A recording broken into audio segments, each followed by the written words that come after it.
acabou a Inglaterra na mão de um amante. Em 1612, o governo da Inglaterra perdeu o cérebro e o herdeiro, e o rei decidiu governar sozinho. Deu errado. O único homem que fazia o reino funcionar morreu com 49 anos, acabado como um velho.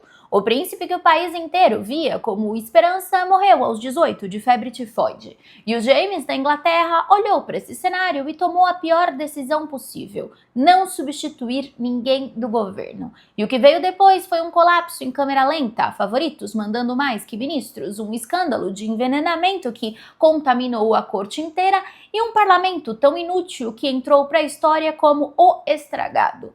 E um jovem sem cargo, sem experiência e sem mérito que terminou controlando o rei e, por consequência, a Inglaterra inteira.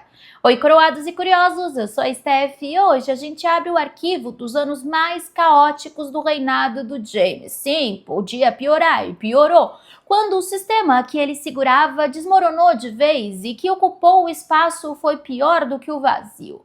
Bora!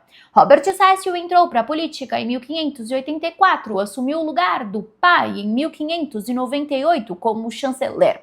E desde então não parou, não tirou férias, não teve vida fora do trabalho, não teve nada além da máquina do Estado que ele sustentava na força pura da obsessão e disciplina. O Cecil era o burocrata perfeito, sem interesse em aplausos, sem necessidade de visibilidade, movido por uma única coisa: fazer o Estado funcionar. E essa rotina louca fez com que em 24 de maio de 1612 o corpo dele parasse. Tinha 49 anos. Os relatos da época descreviam um homem que parecia ter 70. Escoliose severa, problemas respiratórios crônicos, dor constante, um cansaço que o esmagava há anos. O corpo foi consumido pelo trabalho enquanto a mente ainda lutava para manter a Inglaterra de pé. Carregar um reino nas costas por décadas cobra um preço e o Cecil pagou com o próprio corpo. A morte dele não foi só perda de uma pessoa, foi um desastre institucional. E o erro que o James cometeu em seguida foi catastrófico. Decidiu que não precisava de ninguém para substituir o Cecil, que ele poderia governar sozinho. Um homem que até aquele ponto tinha governado pela caça, pelos viados e pelos favoritos, que tinha dependido do Cecil para qualquer coisa que exigisse paciência e método, agora achava que conseguia assumir a máquina. Enquanto o povo inglês aguentava o James, averso à violência física e pessoalmente desconfortável com qualquer coisa que lembrasse ser homem, combate, ele era covarde, paranoico, com inglês difícil de entender, carregado de sotaque escocês, que governava pelos favoritos e que preferia a floresta ao trono, tinha uma válvula de escape emocional claramente. O filho dele, o príncipe Henrique Frederico, era o filho mais velho do rei, o herdeiro. E mais importante, era o oposto absoluto do pai em tudo que o pai era fraco. Onde o James era fisicamente covarde e encolhia diante de qualquer coisa que lembrasse violência, o Henrique era atleta, cavaleiro, tipo de figura que saía de uma lenda do rei Arthur. Onde a diplomacia do James era percebida como frouxa e servil, especialmente após o Tratado de Londres com a Espanha, o Henrique era protestante fervoroso, abertamente militarista, claramente disposto à guerra contra os inimigos da fé reformada. Ele chegou ao ponto de criar uma corte rival do pai no Palácio de St. James, mais séria, mais vibrante, uma demonstração de prática de como seria o reinado dele. O povo projetava então no príncipe tudo o que sentia que faltava no rei. Só que no auge da popularidade dele, com 18 anos, no exato momento em que a esperança estava no auge, ele morreu.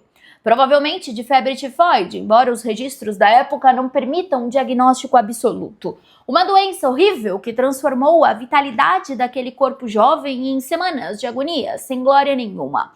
Então, em novembro de 1612, a morte não levou só um príncipe, levou junto o contrato de esperança que o povo inglês tinha associado com a dinastia Stuart. A linha de sucessão virou de cabeça para baixo, o foco todo se voltou para o irmão mais novo, o Charles, a criança doente que demorou para andar, que tinha gagueira severa, que vivia completamente na sombra do irmão e nunca recebeu nenhuma preparação para ser rei, porque todo mundo achava que o Henrique ia viver para sempre. O Charles não era o plano A, nem o B, nem o C, ele era a opção de emergência. E sem o Cecil para administrar e sem o Henrique para herdar, o Jaime se afundou ainda mais no isolamento e no favoritismo, negligenciando completamente a preparação do único filho que lhe restava para o que um dia ele teria que carregar. E foi nesse ambiente que o Charles cresceu. E o que ele aprendeu não foi governar com força ou com visão, foi que o poder se negociava em corredores escuros, pelos favoritos e pelos decretos.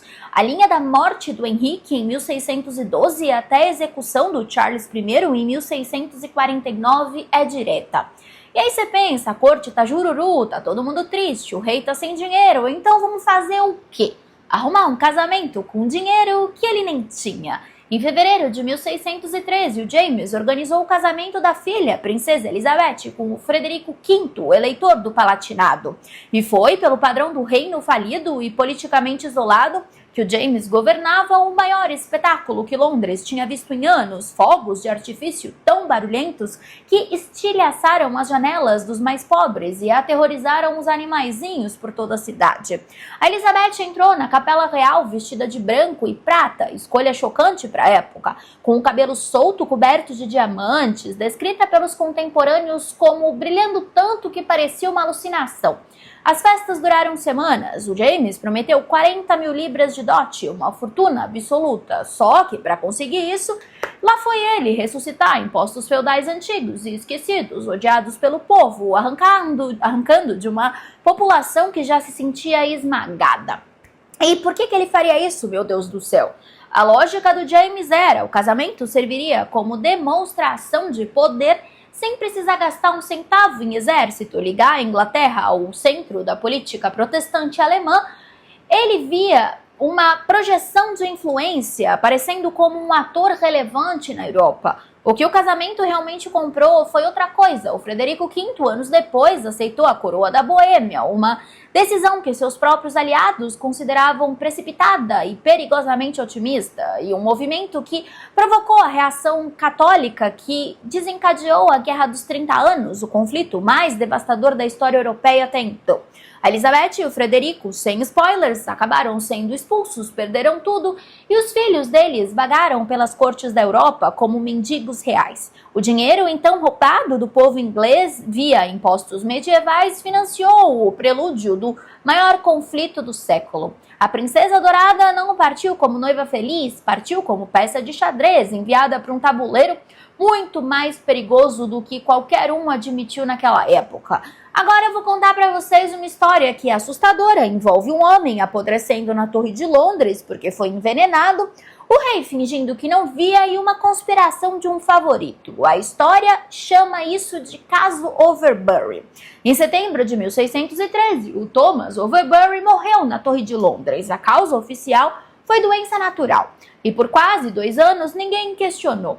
Então, em 1615, um assistente de boticário no leito da morte abriu a boca e confessou: envenenamento crônico, meses de doses pequenas de arsênico, mercúrio e outros compostos corrosivos entregues na comida, tortas, caldos, geleias, até a dose final. Um composto de mercúrio administrado na manhã do dia 15 de setembro. O corpo do Overbury foi se desfazendo aos poucos, com vômitos constantes, dores terríveis, fraqueza progressiva, tudo disfarçado de doença, enquanto os carcereiros eram pagos para olhar para o outro lado.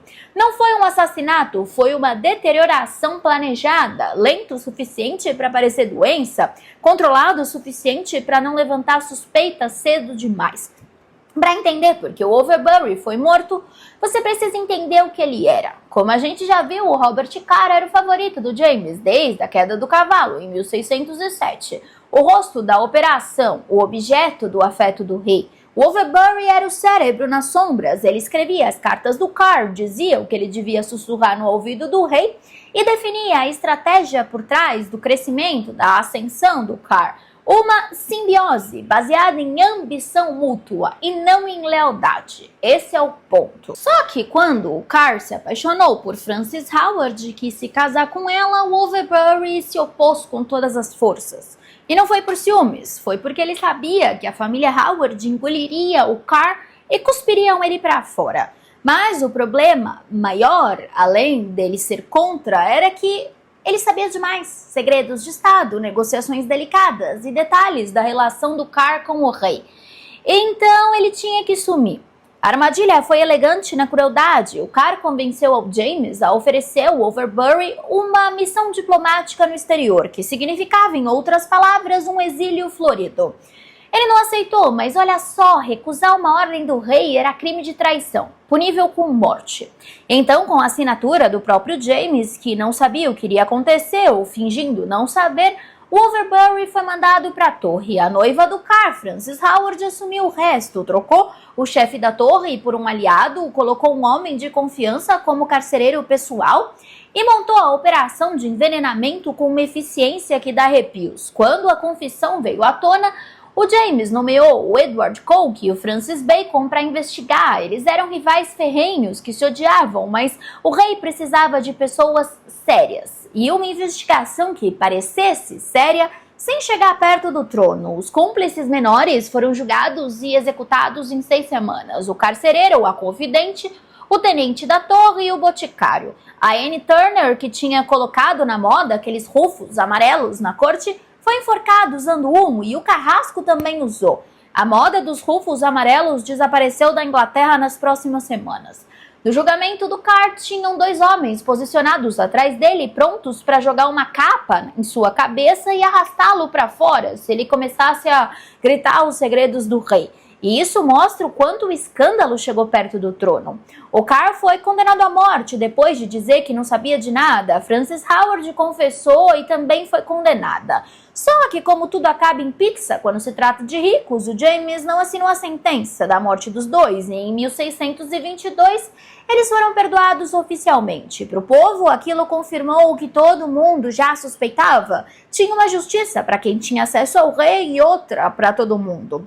Aí, em 1614, o rei convocou novamente o parlamento, porque ele precisava de dinheiro, novidade. E esse parlamento foi chamado de Athled, o parlamento estragado, para vocês terem ideia do problema. O James precisava pagar o casamento de luxo da filha, cobrir as dívidas da corte, uma grande lista de dívidas. O parlamento disse que não dava um centavo, enquanto as queixas sobre os gastos dos favoritos, os monopólios suspeitos e a corrupção da corte não fossem resolvidas. Assim, além disso, o parlamento já chegou com 10 pedras na mão, porque eles ficaram sabendo que antes da sessão abrir, o James tinha arquitetado um plano secreto para garantir que os membros eleitos fossem favoráveis a ele, homens que aprovariam os pedidos de dinheiro sem fazer perguntas, e esse plano vazou. Então os parlamentares chegaram a Londres não só irritados, mas convictos de que o rei tinha agido de má fé. Qualquer fiapo de confiança que pudesse existir foi destruído antes da primeira sessão. Foram 2 meses e sem nenhuma lei aprovada, ou seja, produtividade zero. Em junho, ficou óbvio que o James não ia conseguir nada daquele parlamento e, em vez de negociar, ele fez o que qualquer rei mimado e que ele fazia, quando não saía do jeito que ele queria, dissolveu o parlamento. Na cabeça dele, a recusa do parlamento em dar dinheiro era um desafio pessoal à sua autoridade divina, não um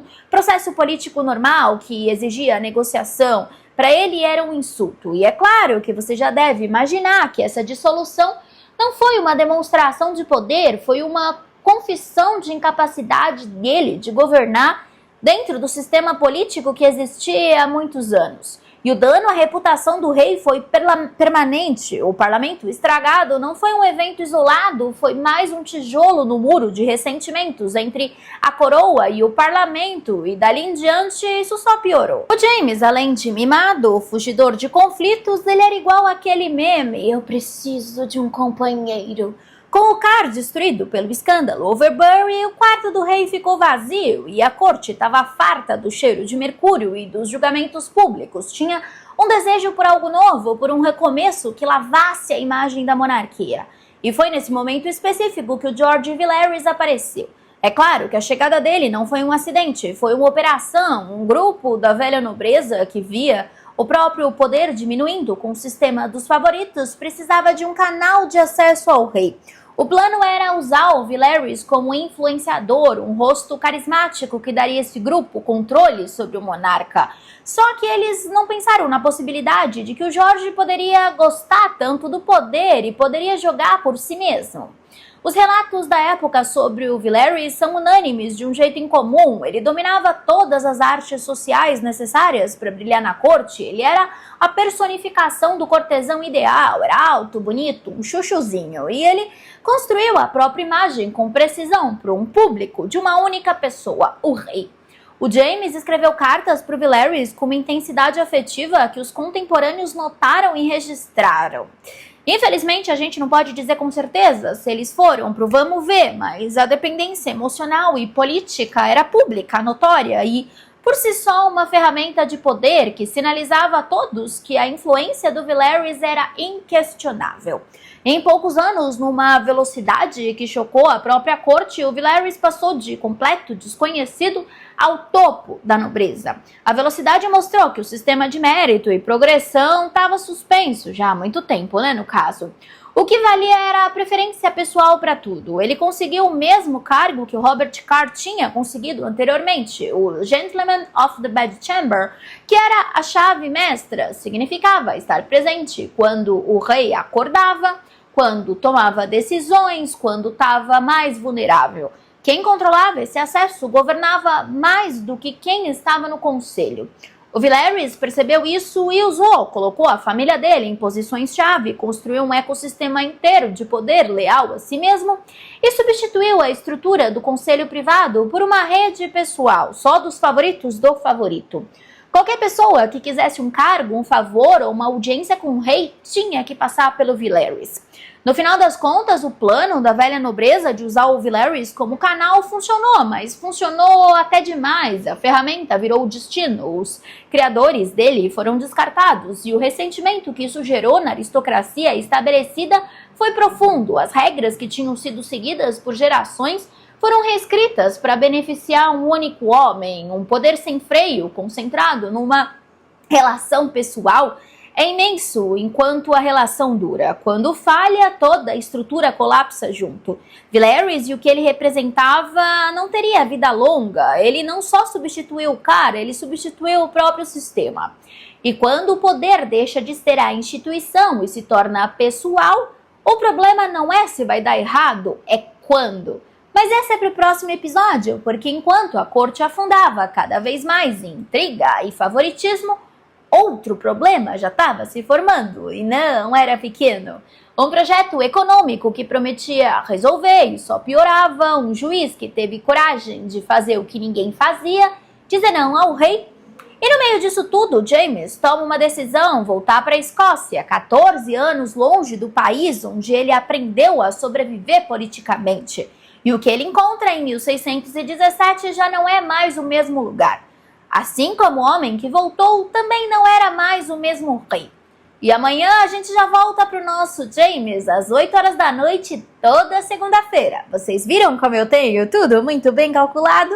E agora, nesse horário de almoço da tarde, a gente vai voltar para os Tudors. Aproveita e se inscreve, vira membro e fica aqui comigo, porque aqui a gente não passa pano, a gente abre arquivo. Te espero amanhã às 8 horas da noite para o próximo Steffy Flix. Um beijo grande!